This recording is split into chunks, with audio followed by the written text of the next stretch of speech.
খন্তেক সময় আগতে মই যেতিয়া ফেচবুক অন কৰিলোঁ তাৰপিছত শুনিলোঁ ঈশান নিউজত হিৰো আলম ওলাইছে। বাংলাদেশৰ অভিনেতা হিৰো আলম নহয়, আমাৰ অসমৰ মৰিগাঁৱৰ হিৰো আলম। নাই, দেখাত মানে হিৰো আলম নিচিনা, কিন্তু তাৰ নাম নেকি বাহাৰুল ইছলাম। তেওঁলোকে 7 বছৰ আগতে ইছলাম ত্যাগ কৰিছে, কিন্তু এতিয়া ওলাইছে এই নিউজত। কিয় ওলাইছে? ফেমাছ হ'বলৈ নে জনপ্ৰিয় হ'বলৈ সেইটো নাজানো। এনেকুৱাই হ'ব পাৰে। আজিকালি যদি কোনোবাই ফেমাছ হ'বলৈ ফেমাছ হ'ব বিচাৰে, তেনেহ'লে হিন্দু মুছলমানৰ মাজত কাজিয়া বা ঝগড়া বা কিবা এটাক লৈ হিন্দু মুছলমানক নাম ল'লেই ফেমাছ হৈ গ'ল। এনেকুৱাই চলিছে আজিকালি। তেনেকি 8 বছৰ আগতে ইছলাম ত্যাগ কৰিছে, এতিয়া ওলাইছে। আৰু কালি এটা শুনিছোঁ কিবা আয়ুব আলী শৰ্মা নে কিবা তৰ্মা, তেনেকি 5 বছৰ আগতে ইছলাম ত্যাগ কৰিছে, জেলতো গৈছে, এতিয়া ওলাইছে। এতিয়া সত্যৰঞ্জন বৰা যে কিতাপটো লিখিছে, তাৰ পৰা আৰু সাহস পাইছে। আৰু কি কৰিব বেচাৰা, নিজৰতো দম নাই। আৰু এজনে কিতাপ এখন লিখিছে যেনে তেনে, ভুল শুদ্ধ যি পাইছে মনত আহিছে তাকেই লিখিছে। সেইটো চাই আৰু এজন ওলাইছে তাৰপিছত নেজ ধৰিবলৈ। আপোনালোকক এটা কথা কওঁ, আপোনালোকে যদি ইছলাম ত্যাগ কৰে বা ইছলাম এৰি দিয়ে, আৰু এটা কথা বুজিব, কি বহুত ডাঙৰ ডাঙৰ যিবিলাক বৈজ্ঞানিকসকল আছিল, ইছলামৰ ভুল ধৰিবলৈ গৈ তেখেতে ভাবিছিল যে মই যদি ইছলামৰ ভুল ধৰিব পাৰোঁ, মই পৃথিৱীত শ্ৰেষ্ঠ মানুহ হ'ম। কিয়? এই মোৰ মতে, মই যিমান জানো বা আল্লাহ কোৰাণত যেনেকৈ কৈছে, এইটো পৃথিৱীত কোৰাণতকৈ শুদ্ধ কিতাপ এটা হ'ব নোৱাৰে। সেইকাৰণেই বহুত ডাঙৰ বৈজ্ঞানিকে ভাবিছে, মই যদি কোৰাণৰ ভুল ধৰিব পাৰোঁ, মই পৃথিৱীৰ শ্ৰেষ্ঠ মানুহ হ'ম। কিন্তু তেওঁ যেতিয়া কোৰাণক পঢ়িব ধৰিছে, মই ভুল উলিয়াম, কিন্তু কোৰাণৰ ভুল উলিয়াবলৈ গৈ চাইছে যে কোৰাণৰ ভুল নহয়, মোৰ নিজৰেই ভুল। তেতিয়াতো ইছলাম ধৰ্ম গ্ৰহণ কৰিছে। এতিয়া চাওক, আয়ুব নে কিবা আলী শৰ্মা আহিছে, এতিয়া আহিছে বাহাৰুল ইছলাম। এই বাহাৰুল ইছলামতো এনেকুৱা লাগিছে যে কিবা চাইকেল লৈ কিবা ভাংগাচোৰা কি ক'ম, যে ফেৰী কৰা মানুহ এনেকুৱা লাগিছে বাহাৰুলক দেখি পেলাই। আৰু আয়ুব আলী শৰ্মা শিক্ষিত লাগিছে, কিন্তু জেনেৰেল শিক্ষিত হ'ব। কিন্তু আৰু এই তাৰ নামটো কি, সত্যৰঞ্জন বৰা, তেখেততো আৰবী শিক্ষা নাই। আৰু এটা বস্তু কি, মই যদি কোৰাণটো পঢ়িব যাওঁ, তেনেহ'লে অৰ্থ বুজিব যাওঁ, তেনেহ'লে মোৰ আৰবীৰ জ্ঞান লাগিব, আৰবী গ্ৰামাৰৰ জ্ঞান লাগিব, তেনেহ'লেহে ভালকৈ বুজি পাম। চাওক, এটা আপোনাক উদাহৰণ দিছোঁ, ডেট, যিটো নেকি আমি তাৰিখ বুলি কওঁ।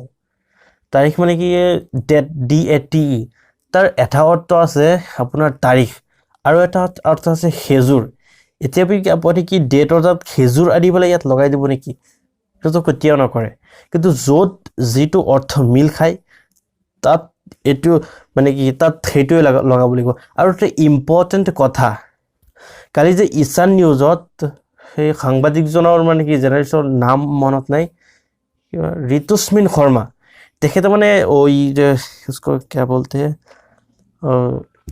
আয়ুব আলী শৰ্মাৰ পেজটো দেখাইছিল। তাত এজন বক্তা আছিল আব্দুৰ ৰাজ্জাক বিন ইউছুফ, বাংলাদেশৰ।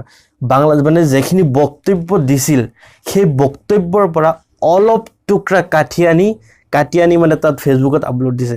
মই এটা কথা কওঁ, যদি মই আপোনাক কওঁ বা মই যদি ভাষণ দিওঁ, মই যদি কওঁ অসমৰ মানুহ কুকুৰ পুহি ভাল পায়, এতিয়া যদি আপুনি যদি পুহি ভাল পায়, সেইখিনি যদি কাটি পেলাই অসমৰ মানুহ কুকুৰ এইটো ভাবি পেলাই মোক যদি কিবা কি আঘাত কৰিব বিচাৰে, তেনেহ'লে এইটো কি আপোনাৰ ভুল নে মোৰ ভুল? মই কৈছোঁ অসমৰ মানুহ কুকুৰ পুহি ভাল পায়, এই পুহি ভাল পায়, এইটো আপুনি নুশুনি এইটো শুনি পেলাই মই যদি আঘাত কৰে, কিন্তু আপোনাৰ ভুল নে মোৰ ভুল? তেনেকৈ আজিকালি চলি আছে যে এইটো চাওক যে আল্লাহ কোৰানত কৈছে যে জিহাদ কৰা বা কতল কৰা এইটো ৰাখিছে আৰু তাৰ পিছত আৰু আগত কি কৈছে সেইটো ৰখা নাই এনেকৈ আজিকালি চলি আছে তো মই ক'ব বিচাৰো যিসকলে ইছলাম ত্যাগ কৰিছে আপোনালোকৰ কাৰণে ইমানো ইছলামৰ ক্ষতি হোৱা নাই আৰু বৃদ্ধি হৈছে আপোনাৰ কাৰণে ইছলামক ইমানখিনি বৃদ্ধিও হোৱা নাই আৰু ইমানখিনি নকমেও আৰু ভালকে বুজিব চেষ্টা কৰিব কিন্তু চাওক এটা নতুনকৈ সত্যৰঞ্জন বৰাৰ কিতাপ পঢ়ি পেলাই নতুন কৈছে এজন ইছলাম ত্যাগ কৰিছে এটো মই শুনা নাই আৰু বস্তু শুনো মানে কি কিয় হ'ব এইবিলাক চাওক দুজন যে ওলাইছে দুজন এজন 8 বছৰ আগত এজন 5 বছৰ আগত সকলোকে কৈছো যে আল্লাহৰ ওচৰত দোৱা কৰক যে সকলোকে হিদায়াত দিয়ে সো কমেন্ট বক্সত আপোনালোকৰ মন্তব্য জনাব মোৰ যিখিনি ক'ব লগা আছিল কৈ দিছো আৰু এটা কথা কৈছো যিখিনি মানে যে বাক্যটো যে কৈছো অসমৰ মানুহ কুকুৰ পুহি ভাল পায় মানে কি অসমৰ মানুহ কুকুৰ পুহি ভাল পায় তাৰ আপুনি যদি কাটি পেলাই অসমৰ মানুহ কুকুৰ এইটো কাটি পেলাই যদি কৰবাত আপলোড দি দিয়ে এইটো কাৰ দুখ হ'ব এইটো মুখ ধৰিব টাৰ্গেট কৰি মই আপুনি কি কিয় কৈছে মই যেতিয়া গুটিটো শুনাম তেতিয়াহে তেনেকে বুজিব আপোনালোকক কৈছো যে অলপ ভালকে বুজিব আগত পিছত ভালকে বুজি পেলাই কাম কৰিব নহলে অলপ শুনি পেলাই যে আপুনি খঙতে কিবা কৰি পেলাই আপোনাৰ কাৰ দুখ আপোনাৰ দুখ নে আমাৰ দুখ আপোনাৰ দুখ সেই কাৰণে কৈছো ভালকৈ বুজিবলৈ চেষ্টা কৰক আপুনি যদি নেজানে সৰু আছে বা ডাঙৰী আছে আপুনি জানিবলৈ চেষ্টা কৰক